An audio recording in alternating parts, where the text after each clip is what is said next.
are back. This is episode 20 of our podcast, and we've had a little break, but we're back, and we're really, really excited about being back, really.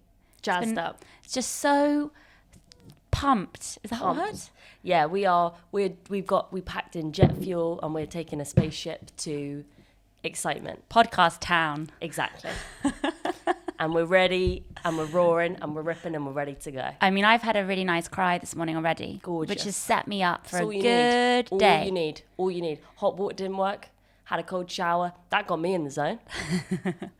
So we also are very grateful for people who have subscribed, because I think we're going to start asking people to subscribe. Yeah. I think we've been a bit cool and aloof about getting people to listen to the podcast, or watch the podcast. But I think from now on, I think we should take initiative and make people listen. Yeah, because I think when it comes to business, you can't be the cool girl all the time. You know? We've been the cool girl for long enough. We've been the cool girl for long enough, and you guys fancy us by now. We've hooked you in. Now we need. Now we're going to make you stay. Now we need to do our bidding. Commit. Exactly. You know? Commit like men don't. You know. Exactly. You know. We don't want to get married. No. We just want you to commit. We just want you to love us forever. A written agreement, just that you're not going to leave. Yes. Not going to cheat and not going to. Well, that's asking for quite a lot, but you know, just they're not going to leave. Basically, don't leave us. Exactly. Stay. You can listen to other podcasts. Yeah, you can listen to other two women chatting about stuff, but come on, because there are quite a few. And they're really good. We're one in a sea of many in my hysterical break, sirens. I did listen to quite a few women podcasts in our little break, and I was quite intimidated. Yeah. Do you get jealous of other people? I was just quite intimidated by not only that how eloquent other people are. I always get impressed by how bigger words people use. Always. Like I was listening to Fern Cotton talk to Billy Piper. You know how much I love Billy Piper. Jesus Christ, that's Bimbo Summit 101.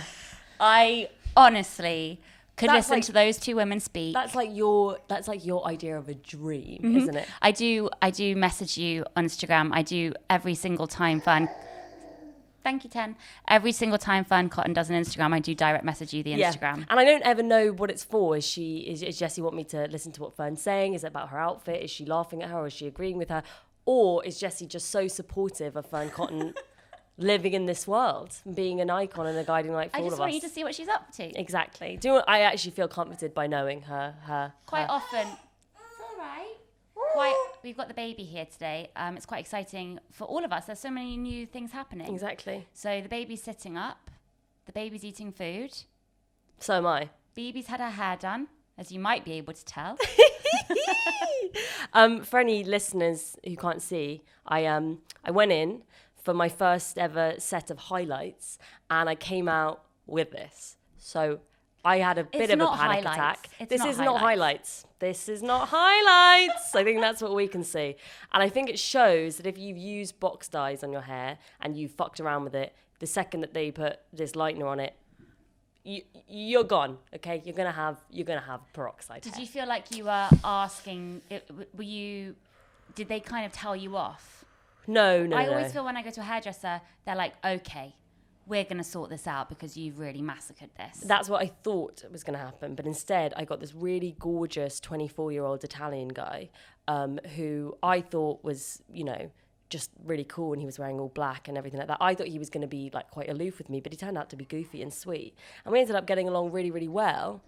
And I assumed that he was like older and that he was one of the lead stylists because he had all of these people coming to give him things. It wasn't until I saw the finished result that I was like, maybe this is the first time you've ever dyed anyone's hair. I don't know. God. It looked really bad when he first took it out. I had to hold in my tears. But because we'd gotten along so well, you felt betrayed. And because he'd given me such a tender head massage, like it was almost romantic. It felt actually too intimate. I was I kind of left my body for a second. When I realised where I was like, oh my God, I'm in public. Like, this is embarrassing.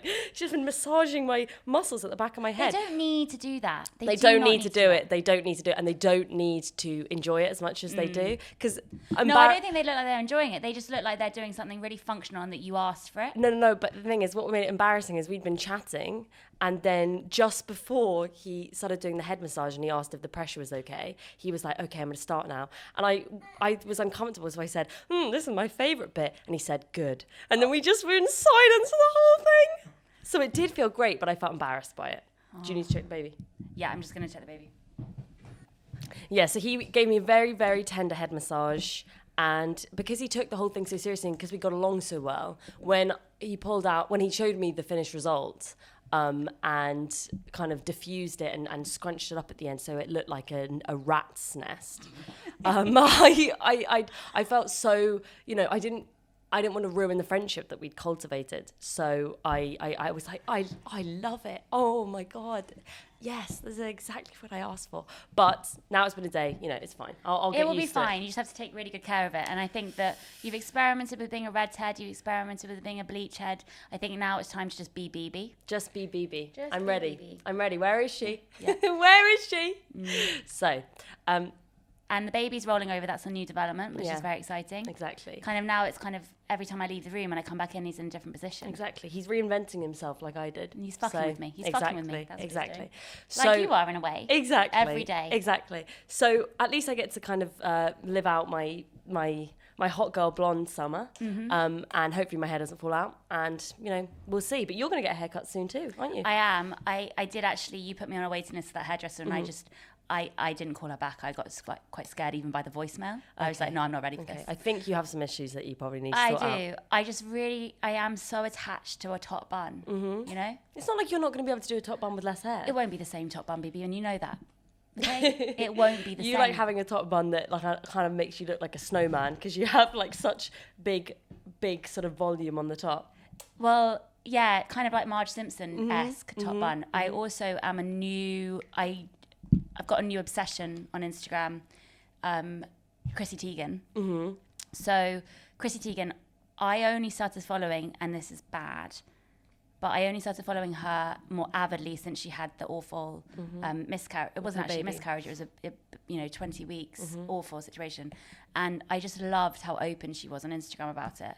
I did find it slightly strange that she had a photographer there to take such intimate photos of an awful, awful, awful moment. But I also was so amazed that she had those images and that she shared them with the world, and it was on the news. Didn't hide away from it, yeah, absolutely. And she's just got such a lovely relationship with her mum. Her mum's there. Basically, the mum seems to live with them, and they have such a lovely relationship, and she's been open about the fact that now she can't have another child, and the baby is called Jack, and I just love it. And she's been open about how she speaks to the kids about Jack, which I found quite inspirational, really, just because I am just stumped with how to talk about Ben with the kids. And on a lighter note, she started doing not scrunchies, but a device to turn your hair around. It's like a wired scrunchie to have a huge top knot. Ooh. And I'm going to buy one. Oh, Jessie. cravingsbychrissyteigen.com. She hasn't asked me to do this. I think she'd actually prefer if I didn't, but we haven't. I mean, we've been rejected by anyone who wanted to sponsor our podcast. So I think at this point we're just going to start advertising brands for free. We're going to start asking people if we can read out their companies on our podcast. Just say things we like. So we really like Doc Martens. We love Doc Martens. We really like baby food, Ella's Kitchen. Yeah, I like Maltesers a lot. If Maltesers want to... Do you know what they've just started doing? What? Which I had over the weekend. Giant Skittles. Giant Skittles. I think that is the most appropriate sponsorship for this podcast that we could ever get. We are basically giant Skittles, aren't we? And I looked at them and I was like, why would you get... Alfie brought them home he went out to get me a treat and he came back with giant Skittles. I'm like, what the fuck is this? You think I want giant Skittles? Tried one. And I honestly almost had an orgasm. I was just so excited by them. They are so big. They're massive. They're so chewy. And it was just like eating happiness. Oh, yeah, no, it is. Choose happiness. That's Skittles' logo. Is it? Yeah. That's probably amazing. not true, is it? I mean... No, it's Taste the Rainbow. What's Choose Happiness? I don't know. That's some sort of like... That's Sadiq Khan, Mayor of London, isn't it? Anyway, I really recommend... We're doing really well. Skittles, if you're interested... If you're interested, we would love to be sponsored by Skittles. Exactly. Thank you. And we're not even asking for money. No. You know? We would do it for free. If we just really say need to that try it's and official. seem more professional because... We have a live podcast coming up that we haven't done any promotion for. And we have all of these events, these book events for Jessie to talk about. Well, the funny thing is, we have been rejected on so many grounds now for such a variety of projects. Yeah. In personal life, in professional life, it just, I think that it's migrated from our brain down into our soul. That we're not worthy. That we are not worthy. So we find it very difficult to represent ourselves. No, but I think I've reacted quite well. I think I have got to an age now where I almost, because I expect rejection and I expect not anything to go my way. Now, when it doesn't go my way, I am quite calm about it. Oh yeah, you're very hardy. And actually. you're really good at it too, because we've basically spent the last 2 weeks in and out of Soho, which has been thrilling to be outside of where we live, for the recording of Sunrise, which is a show, you know, I reckon that the small audience we have would have probably seen Sunrise, because a very niche thing. But if you don't know, it was a show I wrote 3 years ago when me and Alfie had just broken up. Actually, no, we had been broken up for a while, but it was about the period of time when you were broken up and Margot was 6 months old. No, she was 18 months. Oh, okay. She was 18 months and Donnie was 3. And anyway, we've just been recording that at the Soho Theatre. And anyway, while we were recording it in the dressing room one day, Bebe got a call from her agent.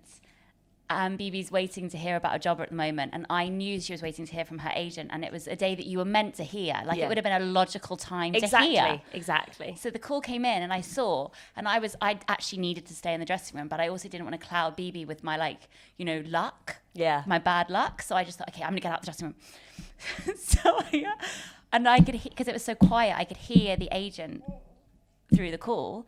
So I thought, okay, I'll just get out. But even in the corridor, I could still hear every word the agent was saying.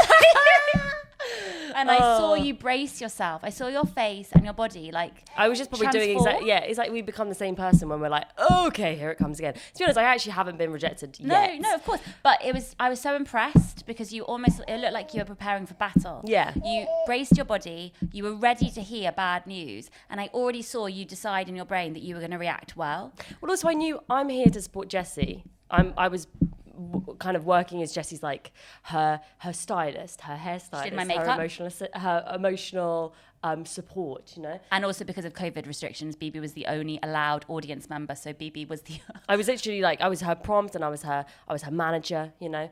I was there for Jessie, and if I wasn't in a good mood and if I wasn't sort of strong and like happy, that would have instantly impacted you and your performance and everything like that. So I knew, okay, I'm probably gonna get some bad news on the phone, but I can't let that fuck up Jessie's performance because she's worked really hard to get to this stage. And it's good because it wasn't terrible news, and I'll probably get rejected in like a week or so. But it's funny that I think that our relationship with kind of positivity and stuff like that, I think that we can be really happy people, but we just are so cynical in some ways that it is a bit of a joke. It is. It's so really hard to get out of that mindset, and I don't know if it's actually possible. If it is innate. I almost think part of the reason why subconsciously I did this to my hair is because this is different to how my hair was obviously when I was auditioning for this thing. Yeah. So it's almost like me saying, oh, I'm not going to get it, so I might as well fuck up my hair. which is crazy. But is that also a way of you sabotaging yourself? Yes. So it's like, actually, maybe you would have got it and now you fucked it up. Yes. This is why we don't go to therapy, because we don't need to see these hard truths. No, and also therapy just requires work on yourself. And I don't know if I actually want to change. Yeah, I feel like it's interesting because when people start therapy, you're starting like maybe a lifelong process of looking inward and understanding the things that you do that are fucked up and how you can change them. We know that there's a lot of dysfunction here, but I don't know if I want to change it. No, when I was listening to Billie Piper, she was talking about her therapy. And I've actually now, because I'm such a big fan of Billie Piper, I've listened to her on every single guest podcast she's done. Yeah. So I listened to her do, who did she do the other day? Oh, she did David Tennant's. Love David Tennant does a podcast. We would happily be the sponsor for that podcast if you want to. Exactly. Maybe our podcast can just be us promoting other people's work podcasts. That would be great. And lives. That would be wonderful. We'll just hype other people up because we're not bitter anymore. No. We support women and men. Do we? But okay, yeah, fine. And we'll just like talk about them positively. Exactly. That's a really nice thing, a joyful positivity podcast. But yes, anyway, she talks about the therapy she's had and that it's a life's work. And she talks about a particular type of therapy where the therapist makes you think of yourself as a child and what the child, you have to really be the inner child and work through. I don't know, something about being an inner child. And I was like, I don't want to be my child. I really don't want to be a child again. I definitely wouldn't want to, yeah. So it was quite interesting because hearing the amount of work she has to do on herself every day, I just thought, I'm just don't have the time for that. Yeah, life is tricky enough, isn't it?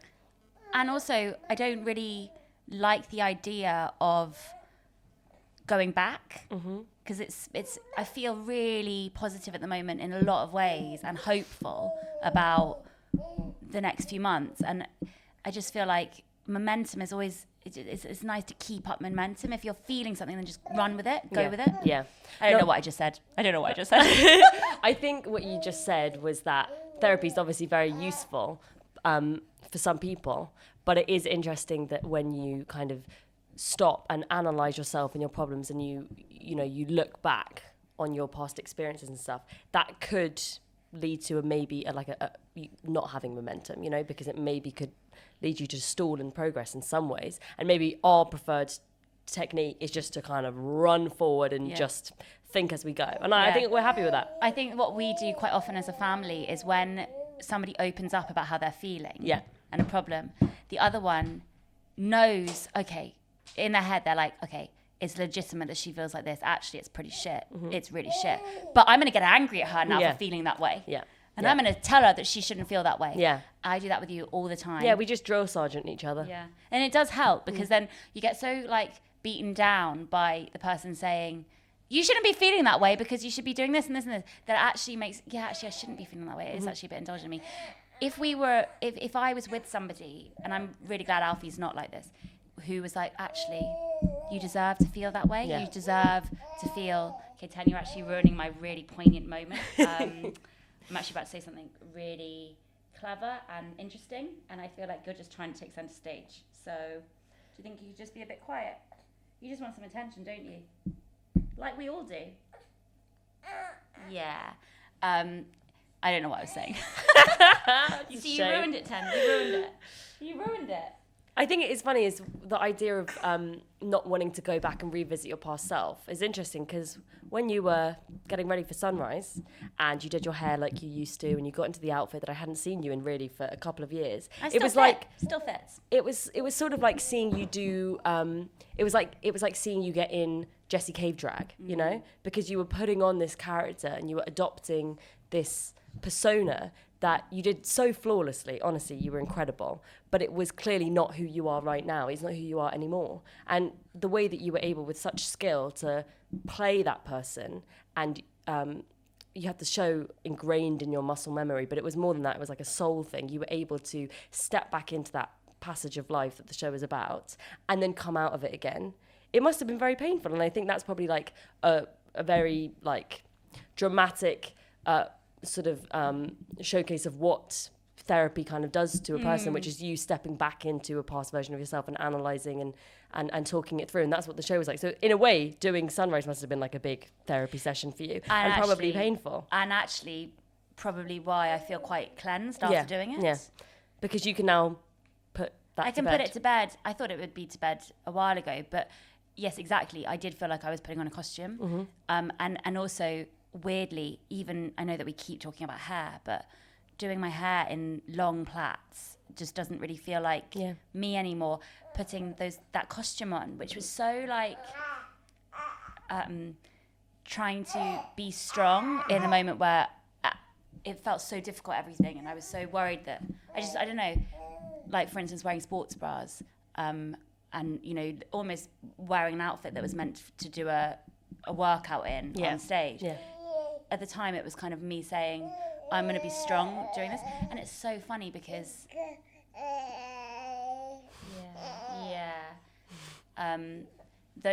it was when I first did the show, you were there, I would cry. Yeah. I would cry talking about how upset I was that Alfie was fucking other people during our breakup, even though he was completely legitimately allowed to do that because we were broken up. But I think the show is about how I didn't fully accept that we were broken up. I thought that we were going to get back together any day now. And I thought that he was just needed a little bit of time. Yeah. Didn't realise he wanted a lot of time. Yeah. And I needed to move on. And now those issues don't feel like anything to me. Yeah.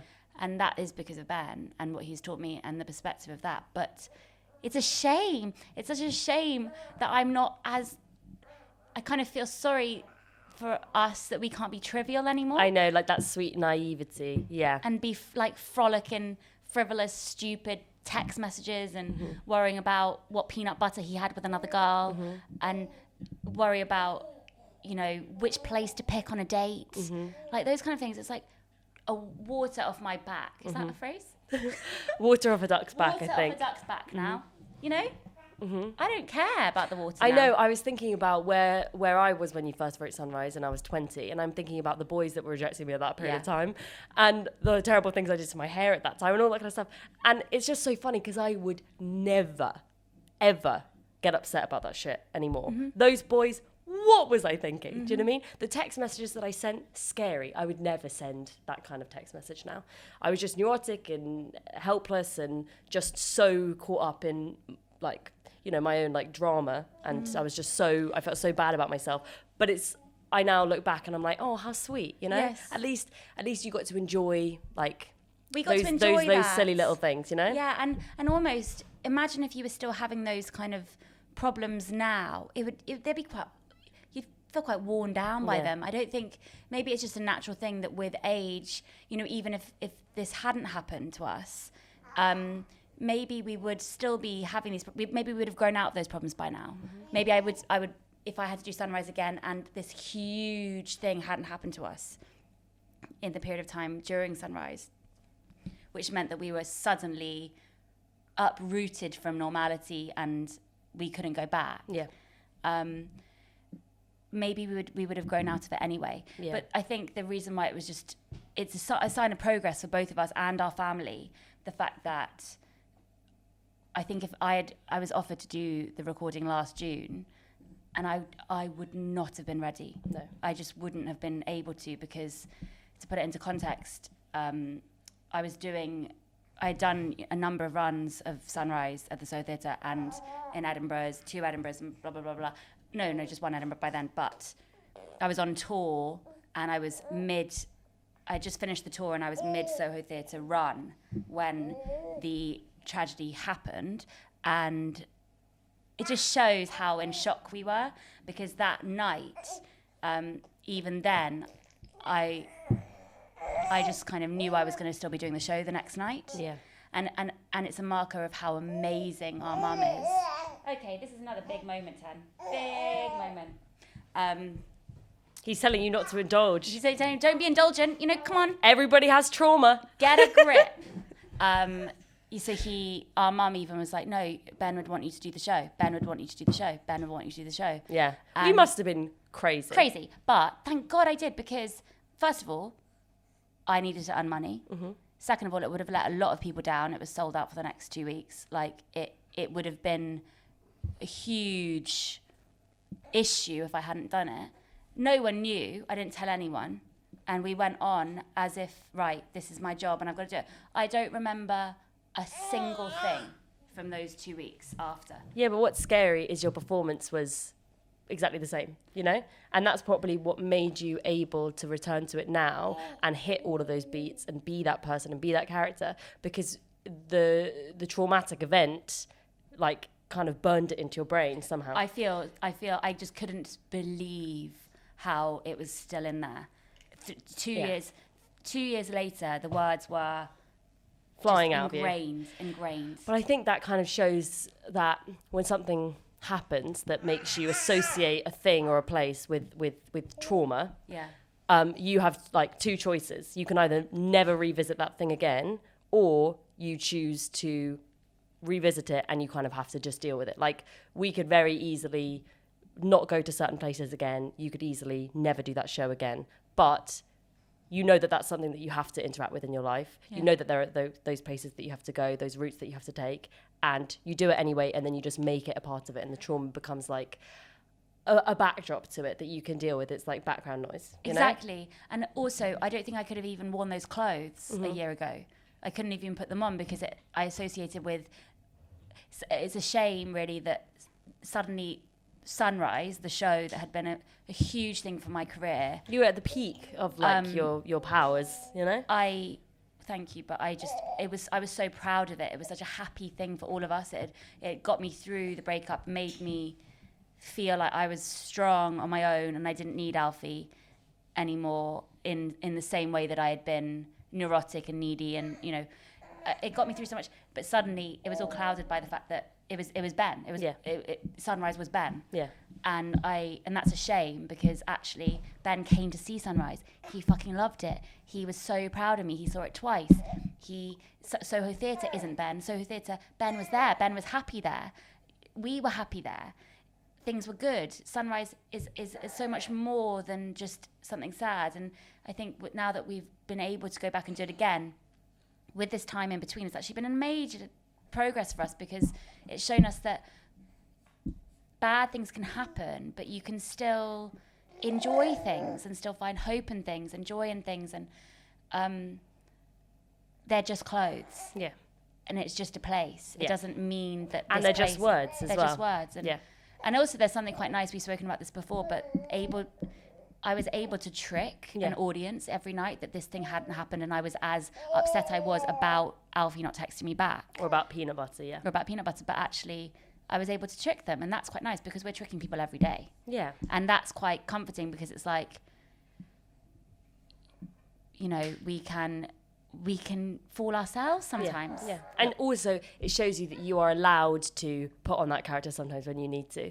You know, you're allowed to engage with the world and trivial problems and stuff like that. And, you know, you have the power to be able to slip on that sort of facade. So I just was so overwhelmed with pride for you for the last 2 weeks. I was just so thrilled for you as well, because like it was just so nice to see you in like you were happy there, and I just really hope I can do the same for you one day and like be your like cheerleader. I know. 'Cause it helps me so much, and I think with the book as well and everything that we've gone through to do the book, and it's just when you're there, I do better.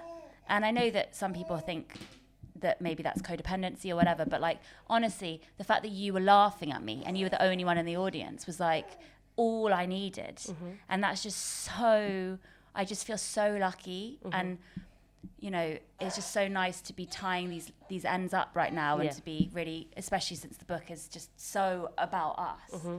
And just to be like, I mean, or hopefully not about us because of, you know, loads of reasons, but it's about how amazing the bond between sisters is. And I just feel so grateful that you were there and you were so nice. Because I think I hope I'm that nice to you. I hope I'm not like, oh, well, she's doing really well, fuck her. No, but in my head, sometimes I was watching you and I was like, I'm so jealous of this fucking bitch. She shouldn't deserve this shit. But it's funny because it's not critical thinking when what you're thinking is, oh, that's easy, I could do that. No, that's just you being lazy and being like, I want what that person has. And it was really funny to have to reason within myself because I'm so happy for you. And I think you're so amazing and talented, and we're very different in our creative output. And yet it was still the actress in me that was looking at you on the stage, and you had that kind of graceful dignity that people only have when they're doing a really, really good job and they're in the spotlight, you know? When they kind of know that people are looking at them, but they just need to get on with their work, and they know that people are looking at them, but they have this thing where they're just like, oh, yeah, thanks, Bill, yeah. It's just like that thing. Yeah, and exactly. You can never quite capture it. It's only when you're like, you're doing your thing and, you know, you're just fucking nailing it. And so I was looking at you and you had this sort of beautiful, just warmth and grace about you. And I was so fucking jealous. No, it was a beautiful feeling because it was like, God, how great that Jessie is someone that I can be jealous of because she's doing that well, you know? That's so sweet. But it's only because of past experiences filming stuff where for a long time I didn't realise that when you weren't rolling, the camera was still on you. Oh, yeah. And a whole group of people are sitting around a monitor and looking at you picking your nose. Exactly. And I've learned from those horrible experiences. So I now, because I knew cameras were always on me, I was able to like... You were on. Be like, you were on. I knew that you were on. But it was beautiful. It was really, really, you were just fizzing with just energy, and I could see that you were so focused, but you were also, you know, you were happy because you were doing something that you love doing. And I just was very, very proud of you, very jealous, and also very inspired to do my own thing. Because I could easily fall into a trap, which I probably did a bit when I was younger, where I just get so jealous, where I'm like, well, Jessie's had the opportunity to do all of these things first. So if I do it, everyone's just going to think I'm copying her. But you'll never do something that's the same. But so it would never be like exactly, that. But it's everyone in the world has done everything. There is nothing new. So all you can do is just be bold enough to put yourself out there. And that's what the show was. You were upset about something that happened in your life, and then you just wrote about it. And it just was very inspiring for me. And I hope it would be inspiring for anyone who chooses to watch it on Soho On Demand when it comes out. Yes. So that's going to be brilliant. Exciting. And you get a couple of sneak peeks of me in there, laughing in the audience. I'm just going to put the baby down for 1 second. Okay, let's go. So, before the baby starts crying. So we are moving. Very excitingly moving again. I think I moved every year for the last 7 years. Yeah, I think people do think that we have a slight problem or addiction or fetish or something for like just putting our whole lives in boxes and taking it somewhere else. I did see a friend on Sunday and she was like, "Where are you living now?" And I said, "Where we do." And she was like, "Really?" Every time I see her, I'm in a different part of London. It seems like we're running away from someone. I just don't feel at home anywhere. Yeah. My home is with you guys, so it's like wherever we're living, I feel at home, but I don't like anywhere. Yeah. I think it's probably the result of having a mother who isn't like a British national. Yes. And who grew up in so many different places and kind of got used to sort of packing up her life and fitting in anywhere. And that's why she's so sweet and charming and adaptable, but also it means that she's never felt at home anywhere, and we've clearly like taken that in. I've never seen someone look as natural as she does with a bag. Yeah. She has, that sounds so stupid. We're bag people. We are people. bag people. No, but she's so good at having everything she needs with her. Yeah. You say anything. Oh, Debbie, I cut myself. Plaster? Oh, Debbie, my shirt has a rip in it. You want me to sew it? Oh, Debbie, I've got a headache. She's got painkillers. She's got everything she needs, and she looks like she doesn't live anywhere. We are bag ladies who just look like we don't have a home. Exactly. And I think that that's probably what gives us our energy. To get something what gives him his energy. Yeah. I know. Just wants attention. Hey, you're okay? Do you want me to hold you for a bit? Yeah, you hold him for a bit. Put him over your shoulder because he likes looking at the clouds.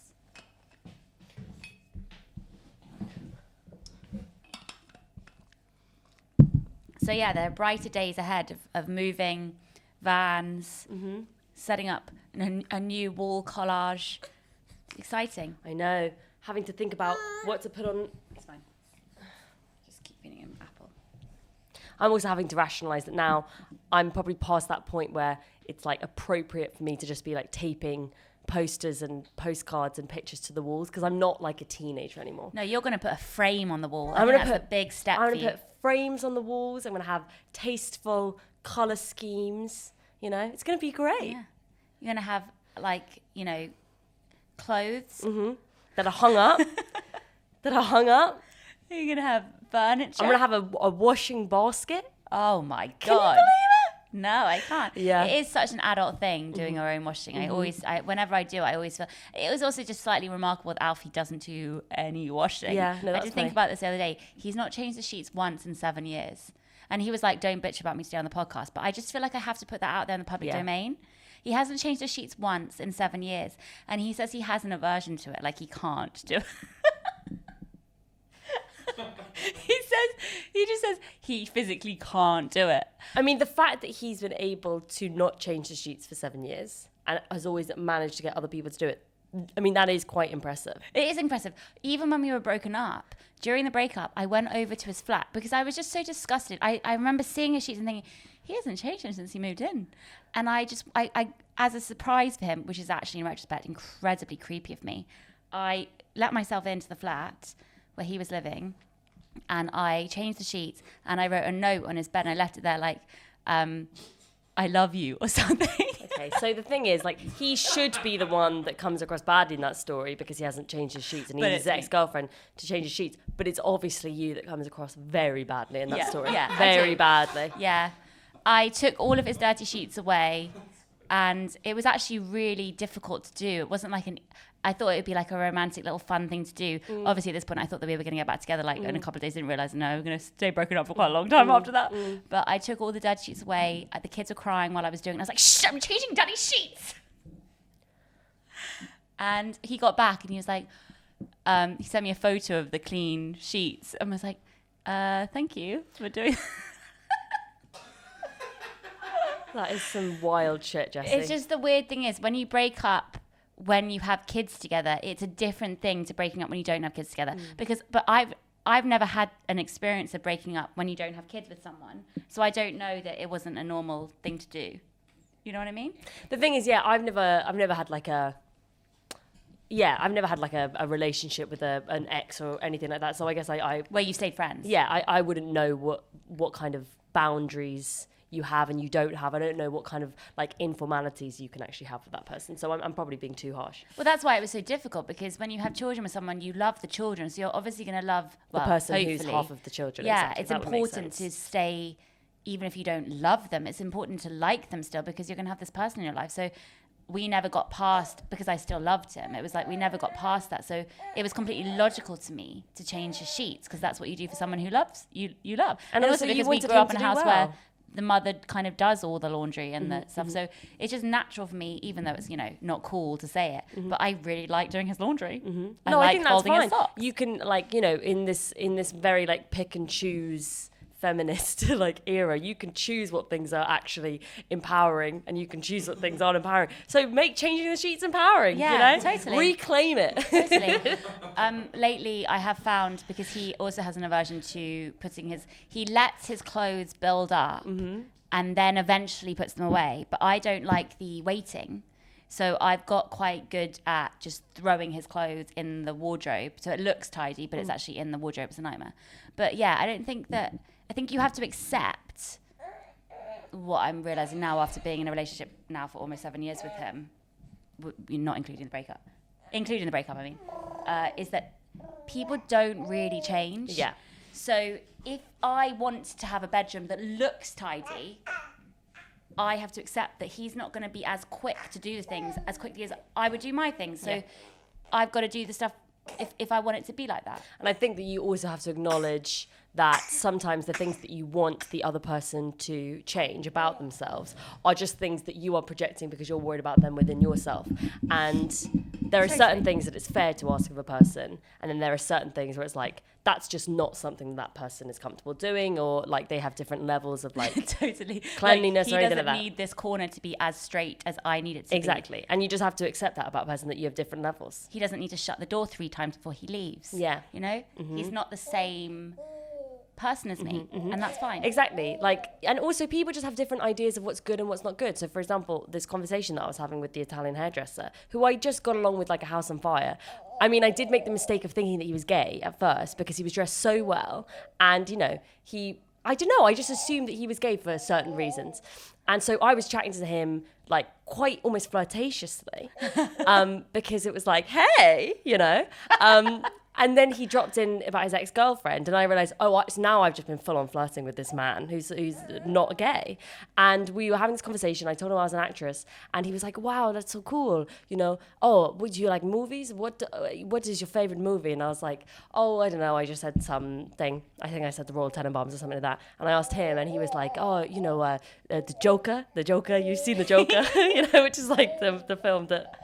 With if a guy Joaquin. says, with Joaquin, who is actually my favourite actor, but if a man God. says his favourite film is The Joker, it tells you something about that man. Plus, then he was telling me, I have a film recommendation for you. You say you like to dance? My sister, she watched Save the Last Dance. You would like it. Just like the cringiest thing ever. And it was just funny because I wanted to laugh. And in my head, I was like, haha, that's so funny. But then I realized, no, everyone has different ideas of what's good and classy and trashy and stuff like that. And you shouldn't judge other people's tastes. Do you know what I mean? Because he was so cool. And I was like, no, I need to, that's just what he thinks is cool art, Save the Last Dance did change me as a person. Mm-hmm. Yeah. Is Heath Ledger and Heath Ledger? No, that's 10 Things I Hate About You. Mm-hmm. Julia Stiles got them in, didn't she? Now she's in the most awfully written thing I've ever watched. What, Riviera? Riviera. Yeah, I auditioned for Riviera. I cannot believe how bad it is. I haven't seen it. the acting and the writing is just appalling. Really? And the money spent on it is just amazing. Anyway, Julia Stiles actually looks really good. Yeah. Me and Bebe went to was it a pub? It wasn't a pub. It was like a drinks place. And we sat outside. And, you know, I hated every second. Yeah, I could tell. And it was so sweet because I was looking at Jessie's face and we had a conversation before where she said, Bebe, I want to have a nice time, but I just find it so difficult when people are sort of out and drinking and having a nice time. How do I do it? And I just said, you just need to relax and just accept that that's something that people enjoy to do.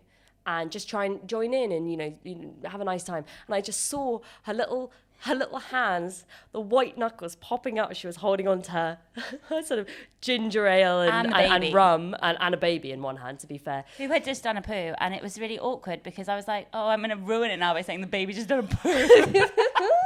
And she was trying so hard to look like she was having a nice time. People were having a chat about, oh, would you rather have wings or gills? And, you know, just a pub chat. I don't give a shit. Jessie was just like, gills! Oh, no, actually, they don't look nice. It's like, babe, you can leave. You know what? You can leave, actually. This isn't maybe the place for you. I felt so... when that talk started happening about fucking what would you rather have, I was like, is this you joking? Because it's so funny because I don't know what it is, but you're like, in your mind, people have to earn everything. You have to earn every bit of fun. You have to earn every drink. You have to earn every treat.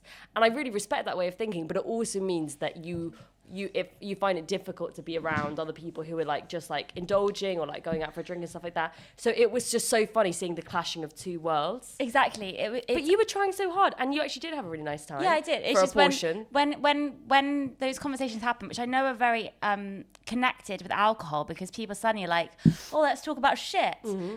Because I don't get drunk because I am a very controlling person, and it sounds really like a cop-out and everyone thinks I'm lying when I say it, but I get such bad hangovers that it's just not worth it. Yeah. Especially when you've got a baby on you, I wouldn't have been able to get drunk anyway. Exactly. Second of all, I have to get up for 3 children in the morning. It's just not worth it. Anyway, I find chats like that I really struggle. Yeah, because you have to, the only way that you can really enjoy those chats is if you're drunk yourself. So being on the outside, it's just, yeah, I completely get. But I wish I could have chats about if I'd rather have gills or wings. Mm-hmm. Which would you rather have? I would rather have wings, but then apparently humans didn't used to have wings. And I was like, I'm checked out. I don't want to be, I want to go home.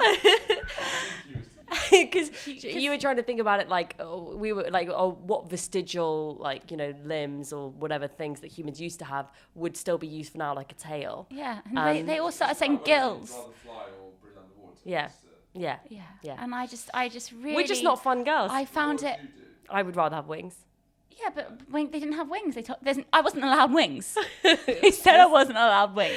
You're just thinking about it too much. But yeah, it is funny. Like, and maybe you just have to accept that, like, I'm not a fun person. If you're going to feel uncomfortable, then just don't put yourself in that environment. Totally. But I was looking around. And don't judge other people for putting themselves in that environment. I really don't judge other people, apart from Alfie, but that's a different matter. But when I looked around at all these people sitting outside with their crisps and their pints, having a nice time, at first they looked like they were having a nice time. But then when you look closer, people just look a bit like, I don't know.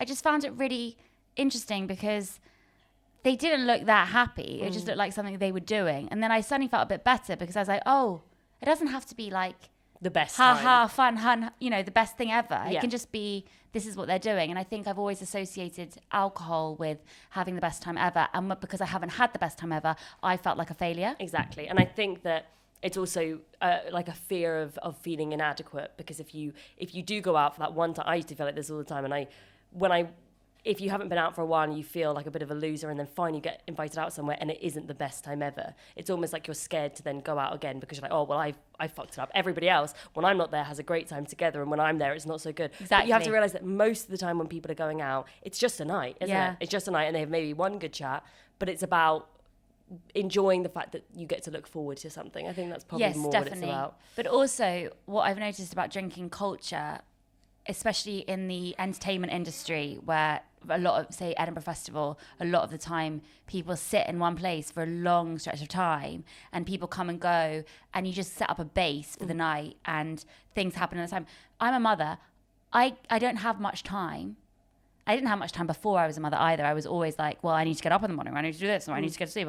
I've always been very regimented, but I'm not going to be there for 5 hours. Yeah. So I'm not going to wait until 4 hours in to have like the moment of the night. It has to happen now. Yeah. And it has to happen quickly. Yeah. So if you're going to be like one of these people that has to have 4 pints before you're funny, I'm sorry.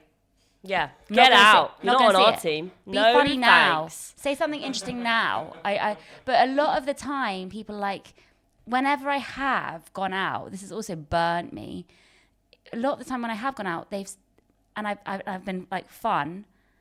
People have come up to me like 3 hours in and been like, I always thought that you were really fun, but now you're really fun, aren't you? Yeah, but I knew you had it in you. I knew it had it in you to get drunk. So yeah, it's not that fucking hard to get drunk. Exactly. Don't act like it's also, I think that because people feel bad about like drinking too much, the second that they see somebody that doesn't engage with it that much, like their feeling of inadequacy is to come up to you and tell you that you're a loser and be like, oh well, Jessie whatever. doesn't like to drink. Exactly. So, Well, yeah. actually, it's an active choice. Yeah. But I think that it's clearly the previous losers that we both were in school that makes us feel.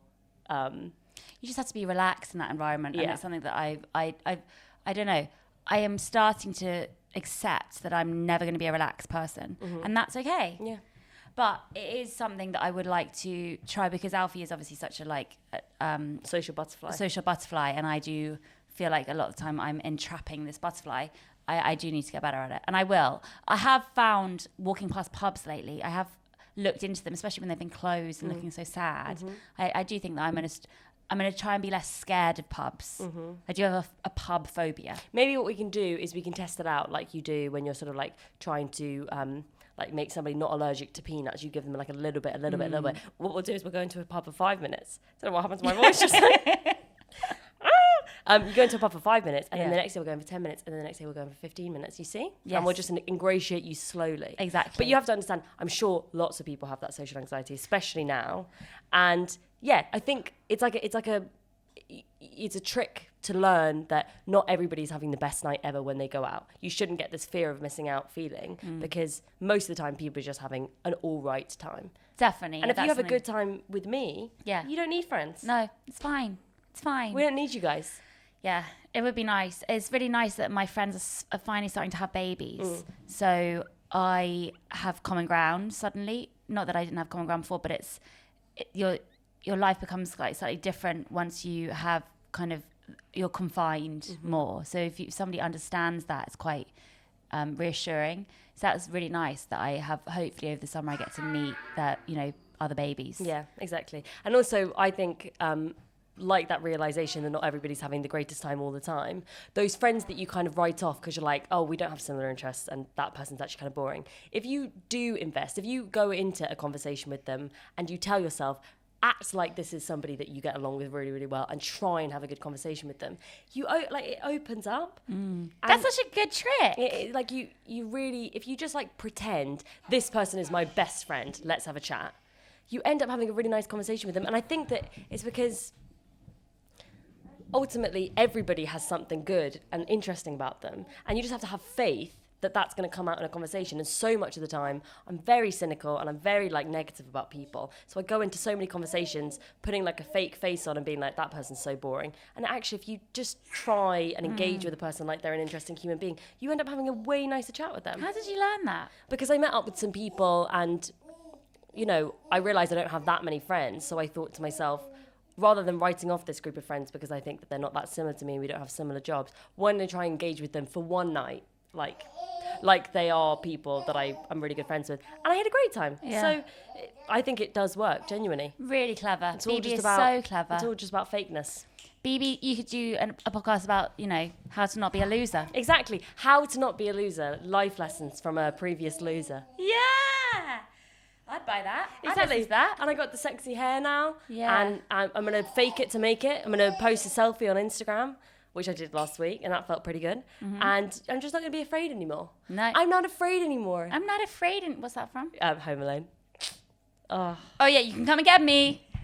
you can come and get me. I'm not afraid anymore. Did you hear me? I'm not afraid anymore. So Macaulay Culkin's just had a baby, and he called his baby Dakota, baby girl, Dakota, and named after his sister who died when she was 29 in a car crash. Yeah. So I thought that was really nice because quite often when we did speak about this, sorry to bring the mood down after the fun moment, just back to death. Come on, guys, you knew it was coming. It was just always, if you have a high, you have to bring it down. Exactly. You didn't deserve to have a great time. No, okay? bring it back down. Back to death now. Yes, he was one of 7, I think. And I think people quite often think if you're part of a big family, if one dies, you should be fine because you got loads left.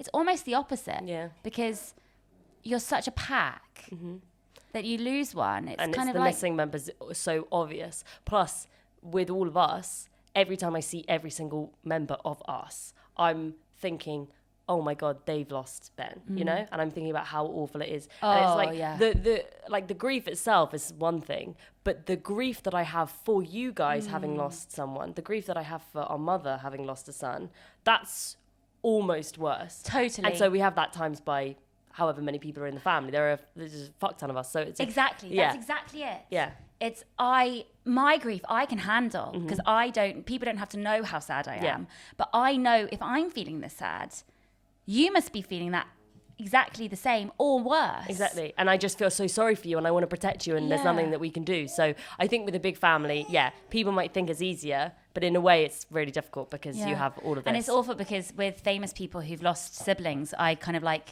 I try and find out everything about the sibling and with Macaulay Culkin, the fact that he's done that is just a nice little indication that no, she still matters. Exactly. She's still with us. And I really, really liked that. They are such a cool family. Kieran Culkin, Billy Piper, my favourite people. They would be on your team. They'd be on your desert island, wouldn't they? They would be such a good pair just because how much I love them, not for any other reason. Oh, sorry. You just vomited on Horatio. Vomiting less, though. If anyone wants a vomit update on the baby, reflux does get better. Times are getting good. I'll just take this. Oh, well done, Horatio. You kept him quiet for ages. Really well. So, is it May 27th? Yes. So, May 27th, me and Bebe are doing a live 26th. podcast. Might be 26th, actually. Okay, so just check the date before you... Okay, we'll check the date. Bebe's just checking the date. 29th. Oh, we Both got it of us so were wrong. We would really like people to be there in the audience. I think that we're going to try and make it quite interactive and you know... Oh, it'll be fun. Oh, it'll be an upbeat one. Can you imagine? Imagine if we started crying. We're going to skip onto stage. Nervous. I'll fall over. I'll fall flat on my face. I'll pull Jessie's ankle. She'll come down with me. And then we'll just cry for the whole performance. And then the baby will just vomit on one of you. Mm-hmm. We won't bring the baby. It's okay. He'll stay home. You're not invited to that one. But if you would like to come, to our live podcast, we'll have a link in the description box where you can get tickets. And if you would like to come to another live event... Oh, we're actually doing another live... Things are opening up. So Very we are exciting. doing, on the 21st of June... doing a event. Only 42 people are allowed to come because of the restrictions or whatever. So it will all be socially distanced and safe. So intimate. Yeah, intimate. Me and Bebe.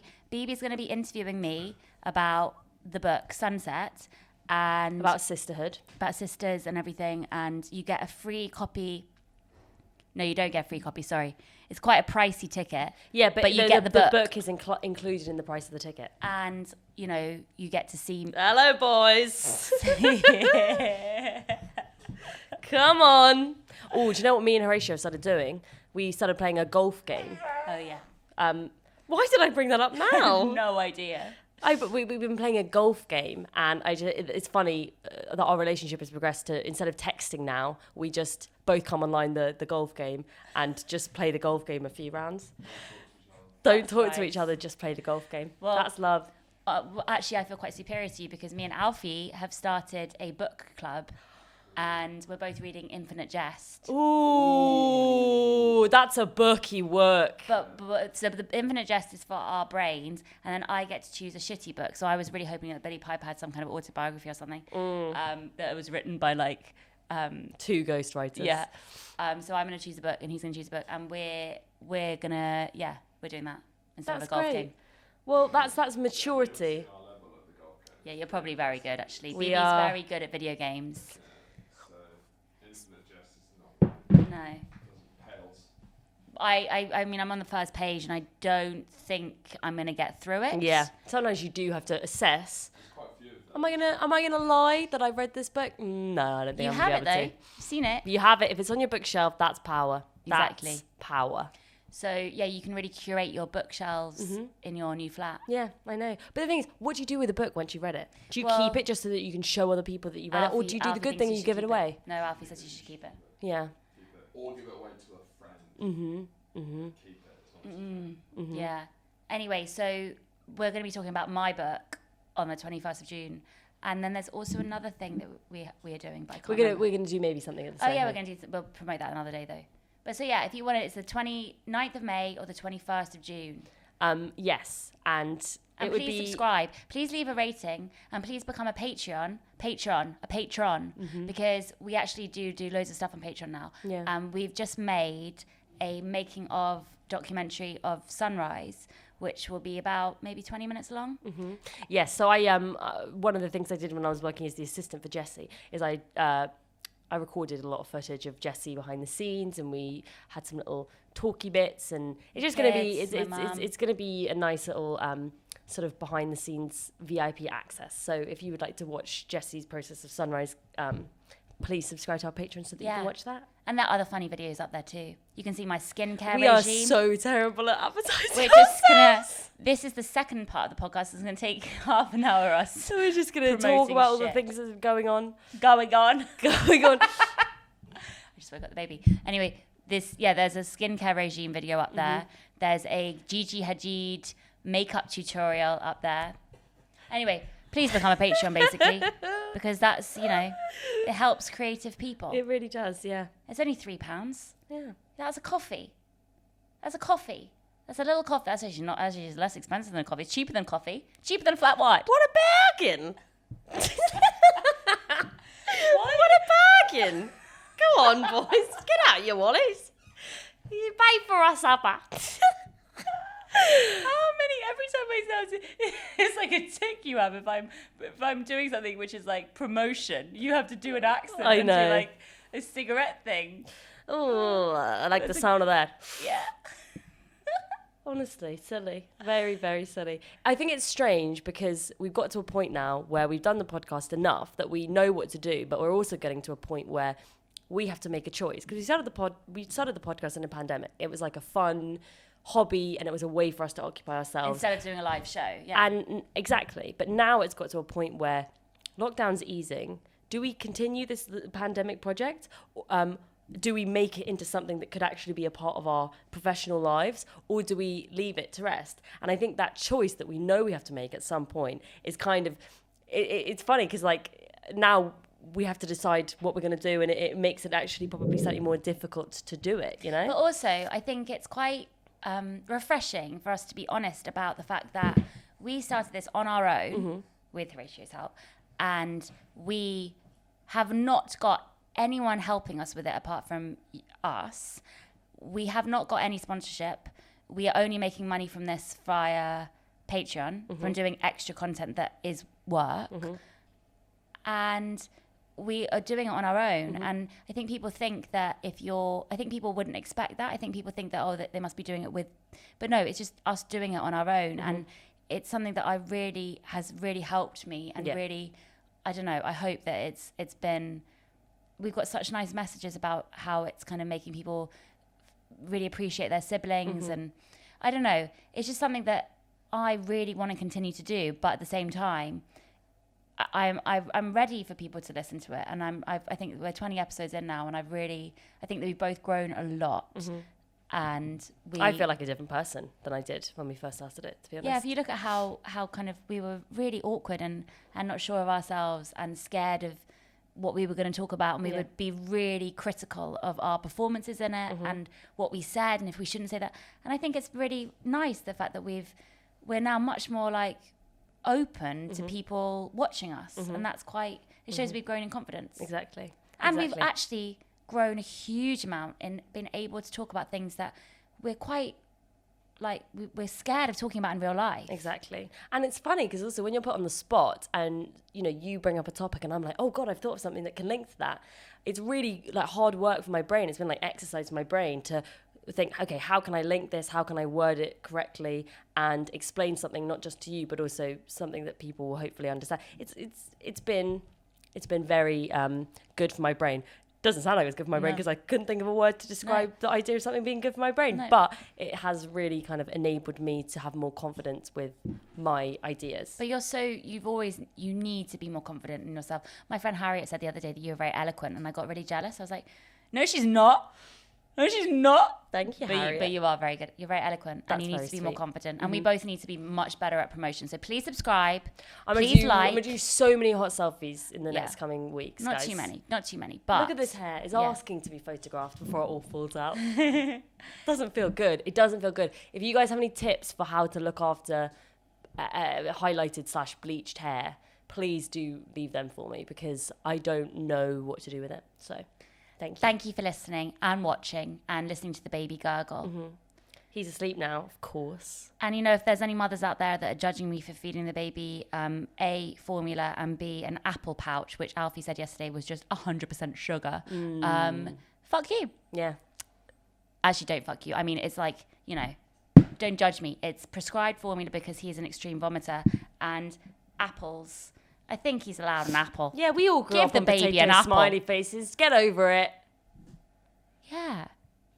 Well said. Okay, cool. Bye. She's going crazy now. She's going crazy. Watch her.